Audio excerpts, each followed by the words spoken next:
আল্লাহর বান্দা যখন মারা গেলেন, সময়টা হজের মৌসুমের আগের মৌসুম ছিল। আল্লাহর বান্দা মারা গেলেন, তাকে যখন দাফন করা হলো, আল্লাহর বান্দার কিছুদিন পর ওই গোষ্ঠীর ওই এলাকার এই বাড়ির আরেকজন মহিলা মারা গেছে। এই মহিলা মারা গেল, গ্রামের সবাই গোষ্ঠীর সবাই মিলিয়া সিদ্ধান্ত নিল আল্লাহর বান্দি যেহেতু মারা গেল, তাকে কোন কবরে দাফন করা হবে। সবাই মিলে সিদ্ধান্ত নিল। কিছুদিন আগে আল্লাহর বান্দা যখন মারা গেলেন, আল্লাহর একজন বান্দা আলেম যখন মারা গেলেন, ওই আলেমের কবরে মেয়েটাকে দাফন করা হোক, কোনো সমস্যা। আলেমের কবরে মেয়েটাকে দাফন করা হোক, সবাই সিদ্ধান্ত নিল। সিদ্ধান্ত নেওয়ার পর এবার যখন আলেমের কবরের সামনে তারা গেল, গিয়া এবার তারা মাটি সরাইল। মাটি সরাইয়া এবার একটা দুইটা বা যখন তারা সরাইল, ওই সময় যেই সময় মেয়েটা মারা গেল, ওই সময়টা ছিল হজের মৌসুম। হজের মৌসুম আল্লাহর বান্দি যখন মারা গেছে, আল্লাহর বান্দি কবরে রাখা হবে। ওই বান্দা গুলা যখন বাস সরাইল, বাসের পর এবার যখন সরাই দেখলো আল্লাহর বান্দা আছে কিনা, এবার সবাই কবরের নিচের দিকে তাদের নজর। একটা দুইটা বা যখন তারা সরাইল, তারা আশ্চর্য হয়ে গেল, হায় রে হায়, আমরা কয়েকটা মাস আগে এখানে একজন আলেমকে আমরা দাফন করলাম, একজন আলেমের লাশ রাখলাম, এখন আলেমের লাশটা তো এখানে নাই। দেখা যায় সুন্দরী সুরুষী একজন মেয়ের লাশ। সুবহানাল্লাহ। আমরা 2 মাস বা 3 মাস আগে একজন আলেমকে এখানে আমরা রাখলাম, কিন্তু আজকে একজন মেয়ে মারা গেল। আমাদের ইতিহাস ঐতিহ্য অনুযায়ী ওই মেয়েটাকে যখন ওই আলেমের কবরে আমরা দাফন করব, কিন্তু এখন তো আশ্চর্য সবাই হয়ে গেল, হায় রে, আলেমের লাশ গেল কোথায়? এখানে আলেমের লাশ নাই, বরং এখানে আছে সুন্দরী সুরুষী একজন মেয়ের লাশ কফিনের ভিতরে ভরা। সুবহানাল্লাহ, জোরে বলেন সুবহানাল্লাহ। কইছেন সুবহানাল্লাহ, কইতো আপনারা কষ্ট। আমার ঈমান কতটুকু এটা বুঝলেন, আমি একটা আলামত করে দিলাম। কিন্তু নির্বাচনের সময় আইলে কি এখন আওয়াজ নাই, এখানে খেয়ে কিনা হইল। নির্বাচনের সময় আইলে বোঝা যায়, ঝগড়া যখন নিজের গোষ্ঠী কারা অন্য গোষ্ঠীতে ঝগড়া লাগে, তখন বোঝা যায় গলার আওয়াজটা কুইতে গেছে আয়। সমস্যা নাই। তো বলতেছিলাম সবাই আশ্চর্য হয়ে গেছে যে আমাদের আলেমের লাশ গেল কোথায়? এখানে সুন্দরী সুরুষী কফিনের ভিতরে ফুলের মালা দেওয়াল একজন সুন্দরী মেয়ের লাশ, এই লাশটা কোথায় থেকে আসলো? আর আমাদের আলেমের লাশটা গেল কোথায়? জানার দরকার আছে না নাই? জানার দরকার আছে। আমার বায়না, হজের মৌসুম গোটা এলাকায় মক্কা নগরীতে সংবাদ ছড়ায় গেছে। মুসলমান ভাই ভালো করে শুনলাম, এবার অনেক হাজি সাহেব ওরা নিজে দেখার জন্য তারা গুরুস্থানে হাজির। সবাই বলা বলে করল, হায় রে হায়, আলেমের লাশটা গেল কোথায়? আলেমের লাশটা গিয়া এবার সুন্দরী মহিলার লাশটা কোথায় থেকে আগমন করলো? হাজার হাজার এবার হাজি সাহেবরা যখন তারা দেখতে আসলো, এখান থেকে একজন হাজি উনি বলল, ওরে আল্লাহর বান্দারা শোনো, টেনশন করার দরকার নাই, এত পেরেশানের দরকার নাই, আমি ওই মেয়েটাকে আমি নিজে চিনি, এত টেনশনের দরকার নাই, আমি তোমাদেরকে আসল ঘটনা তোমাদেরকে জানাইব। সুবহানাল্লাহ। একজন হাজিরা বাড়ছে, আইসা বলতেছে, আমার তো মেয়েটারে পরিচিত হয়, এত টেনশন করার দরকার নাই, আমি ওই মেয়েটারে আমি চিনি। সুবহানাল্লাহ, জোরে বলেন। সবাই ধরলো কেমনে চিনো কয় ওই মেয়েটার বাড়ি ইহুদি দেশে ধরেন ইহুদি দেশ আমেরিকায় ওই মেয়েটার বাড়ি তো তারা বললো আমেরিকা থেকে এই মেয়েটার লাশ মক্কা নগরীতে আসলো কেমনে আর আমাদের আলেমের লাশ কই গেল আচ্ছা এখানে আশ্চর্য হওয়ার কথা কি কথা না ভাই আশ্চর্য হওয়ার কথা সবাই আশ্চর্য লাশটা গেল কোথায় উনি তখন বললেন ভাই রে এই যে মেয়েটার লাশ তোমাদের এই মক্কা নগরীতে আসছে এই মেয়েটা নিজেই মুসলমান সুবহানাল্লাহ জোরে বলে তো কেমনে হইল ওই মেয়েটাকে আমি যখন আমেরিকায় থাকতাম আমিও তো আমেরিকার বাসিন্দা আমি ওই মেয়েটাকে প্রতিটা দিন আমি তারে ইংলিশ কোচিং করাইতাম আমি ছিলাম মুসলমান ইংলিশ কোচিং করানোর ফাঁকে ফাঁকে আমি তাকে ইসলাম ধর্মের সৌন্দর্য আমি তাকে পয়গম্বর সাল্লাল্লাহু আলাইহি ওয়াসাল্লামের চরিত্র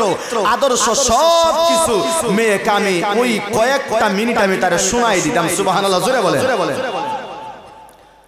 কয়েকজন যুবক যারা আসছেন ভালো করে শুনুন আমি মেয়েটাকে শোনাই দিতাম কত কি হইল কয় মেয়েটা আমার জবান থেকে ইসলাম ধর্মের সৌন্দর্য শুনতে শুনতে শুনতে শুনতে পয়গম্বরের চরিত্র সুন্দর সুন্দর শুনতে ইসলাম এত সুন্দর এগুলা শুনতে শুনতে একটা পর্যায়ে ওই মেয়েটা ইসলাম ধর্মের প্রতি সে আকর্ষিত হয়ে যায় সে ইসলাম ধর্ম গ্রহণ করার জন্য সে নিজের পক্ষ থেকে পাগল হয়ে যায় সুবহানাল্লাহ আমার বায়ানা ওই লোকটা এবার বলে কিন্তু না আমি মেয়েটাকে নিষেধ করলাম তোমার বাবা হলো ইহুদি তোমার বাবা যদি জানে আমার হাতে তুমি কালেমা পড়েছো তাহলে তোমার বাবা আমাকে সঙ্গে সঙ্গে মেরে ফেলবে তোমাকেও মেরে ফেলবে কারণ তোমার বাবা হলো জালেম টাকাওয়ালা তোমার বাবার টাকা অনেক বেশি কাজেই গোপন শোনো আমি যদি তোমার এখান থেকে চলে যাই এখান থেকে যাওয়ার পরে তুমি তোমার মুসলমান হওয়ার কথাটা তুমি প্রকাশ করিও সুবহানাল্লাহ মেয়েটাকে বললো যে আমি এখান থেকে গেলে এরপরে তুমি তো মুসলমান হইছো এখন তোমার বাপরে তুমি কইও আমি থাকতে হইও না কারণ আমি থাকতে যদি বলো তাহলে তোমার সাথে সাথে আমারও তোমার বাপে জব হইল আমার বায়ানা এবার ওই হাজী সাহেব বলল ওরে মক্কার মানুষরা শোনো আমাকে এবার আমেরিকায় যাইতে দাও আমার প্রাইভেট পড়ানো মেয়েটার লাশটা যেহেতু এখানে চলে এসেছে আমি এবার আমেরিকায় গিয়া আমি নিজে দেখতে চাই ওই জায়গাটা তোমাদের আলেমের লাশটা আছে কিনা আমারে তোমরা সামান্য সময় দাও আল্লাহর বান্দারা এবার বলল ঠিক আছে তুমি এবার যাও কার্যক্রম শেষ এবার আল্লাহর বান্দা এবার আমেরিকায় যখন চলে গেল আল্লাহর বান্দা এবার বলল এবার তাকে গিয়া বললে আমার কোনো সমস্যা হবে না কারণ আমি আগে ছিলাম গরিব এখন আল্লাহ আমার টাকাওয়ালা বানাইছেন সুবহানাল্লাহ আগামী নিজে ছিলাম গরিব কাজে তার কাছে যাইতে আমি ভয় পাইতাম কাজে এখন আমার ভয় পাওয়ার দরকার নাই কারণ সেও টাকাওয়ালা আমিও টাকাওয়ালা সুবহানাল্লাহ লোকটা যখন আমেরিকায় গেছে গিয়া ওই যে গোরা প্রাইভেট পড়াইতো ওই বাড়িতে গিয়া বলছে যে আপনার মেয়ে তো মারা গেছে আমি তো মক্কা নগরীতে গেছিলাম হজ করার জন্য কারণ আমি তো মুসলমান গিয়া দেখলাম আমের মক্কা নগরীর একটা কবরে আপনার মেয়ের লাশ সুবহানাল্লাহ জোরে বলে বাবা বলতেছে তোমার মাথা কি নষ্ট তোমার পাগলে ধরলো আমার মেয়ের লাশ আমি আমেরিকায় খ্রিস্টানদের দেশে আমি দাফন করলাম আমার মেয়ের লাশটা এখান থেকে মক্কাতে যাবে কেন কিভাবে গেল কেমনে হইল এটা আমি বিশ্বাস করি না আল্লাহর বান্দা তখন বলল বিশ্বাস যদি না করেন তাইলে আমার সাথে চলেন আপনার মেয়ের গুরুস্থানের মাটি সরাইয়া আমরা দেখতে চাই এই কবরে আপনার মেয়ের লাশটা আছে নাকি ওই আলেমের লাশটা আছে কথা জোরে বলেন ঠিক কিনা আমার বায়ানা আল্লাহর বান্দা এবার বুঝাইতে এবার খ্রিস্টান লোকটাকে নিয়ে তাদের গুরুস্থানের ভিতরে এবার গেলেন মাটি সরাইয়া এবার একটা দুইটা বা যখন সরাইলেন ওরে আল্লাহ এবার বান্ধা লক্ষ্য করে দেখে না এখানে তো আমার মেয়ের লাশটা নাই, এখানে আছে সাদা কাপড় দিয়া মরণ দেওয়া একজন পুরুষের লাশ। নাউজুবিল্লাহ। আল্লাহর বান্দা কবর যখন খুললো, কুলার পরে দেখলো হায় রে, এখানে তো আমার মেয়ের লাশ নাই। দেখা যায় দাড়িওয়ালা একজন আলেমের লাশ। নাউজুবিল্লাহ। জোরে বলেন। হাজি সাহেব এবার ফোন দেয়া বলল, ওরে বান্দারা ভালো করে শোনো, তোমাদের আলেমের লাশ আমেরিকায়, আর আমেরিকার একজন সুন্দরী মেয়ের লাশ এবার মক্কায়। আমার ভাইরা ভালো করে শুনেন, একজন অপবিত্র দেশ থেকে আমার আল্লাহ একটা লাশটাকে পবিত্র দেশে পাঠিয়ে দিলেন, আর একটা পবিত্র দেশ থেকে একটা আলেমের লাশটা আমার আল্লাহ একটা অপবিত্র দেশে পাঠিয়ে দিলেন। বুঝার বিষয় কি বিষয় না? কথা বুঝে? ও পবিত্র দেশ থেকে একটা মেয়ের লাশটাকে আল্লাহ পবিত্র দেশে পাঠাইছে, আর পবিত্র দেশ থেকে একজন মানুষের লাশটা আল্লাহ অপবিত্র দেশে পাঠাইলো কেন? এটার নিশ্চয়ই কোনো কারণ আছে না নাই? কারণ আছে। তখন মক্কার গোষ্ঠীর সবাই মিলে মিশে তারা বলল, এই কারণ কি হইল? এর কারণটা কি? আমাদের আলেমের লাশটা অপবিত্র দেশে গেলে কেন? সবাই বলল, আচ্ছা আলেমের বিষয়ে বা স্বামীর বিষয়ে তো স্ত্রী সবচেয়ে বেশি জানে। কথা জোরে বলেন, ঠিক কিনা? আচ্ছা তারা সবাই মিলিয়ে গেছে বিবির কাছে। কোথায় গেছে ভাই? বিবির কাছে গিয়া বলল যে আপনি তো আপনার স্বামীর বিষয়ে সবচেয়ে বেশি জানবেন। তো কি হইছে? আমরা তো আপনার স্বামীকে দাফন করলাম মক্কা নগরীতে, পবিত্র শহরে, আপনার স্বামীর লাশটা অপবিত্র শহরে গেল কেমনে? আপনার স্বামীর কোন গোপন আমল আসেনি? আপনি জানেন না? কয় না, আমার স্বামী তো তাহাজ্জুদ ঠিকই পড়তেন, আমার স্বামী তো 5 ওয়াক্ত নামাজ ঠিকই পড়তেন, আমার স্বামী তো রমজান মাসে রোজা ঠিকই রাখতেন, আমার স্বামী তো কোরআন তেলাওয়াত ঠিকই করতেন। সুবহানাল্লাহ। কিন্তু কোন কারণে তোমার স্বামীর লাশটা মক্কা নগরী থেকে ওই খ্রিস্টানদের শহরে গেল, অপবিত্র ভূমিতে গেল? এর একটা কারণ তো অবশ্যই আছে, অবশ্যই আছে। এবার স্ত্রী অনেক খোঁজাখুঁজি করার পরে স্ত্রী তখন কইল যে হুজুর, আমার একটা বিষয় জানা হয়ে গেছে, একটা বিষয় আমার পরিষ্কার হয়ে গেছে। আমার মনে হয় ওই একটা কারণে আমার আল্লাহ আমার স্বামীর উপরে নারাজ হয়ে গেছে। কথা জোরে বলেন, ঠিক কিনা? কয় কি কারণটা? কয় আমি আর আমার স্বামী যখন একেবারে অন্তিম মুহূর্তে মানে বিশেষ একটা সময় মিলিত হইতাম, তখন আমার স্বামী তখন বলতেন, হায় রে হায়, খ্রিস্টানদের ধর্মের বিধান কত সুন্দর, স্বামী স্ত্রী বিশেষ সময় মিলিত হইলে গোসল করা লাগে না, কিন্তু ইসলামের বিধানটা একটু কঠিন, ঠান্ডার সময় গোসল ওয়াজিব হয়ে যায়।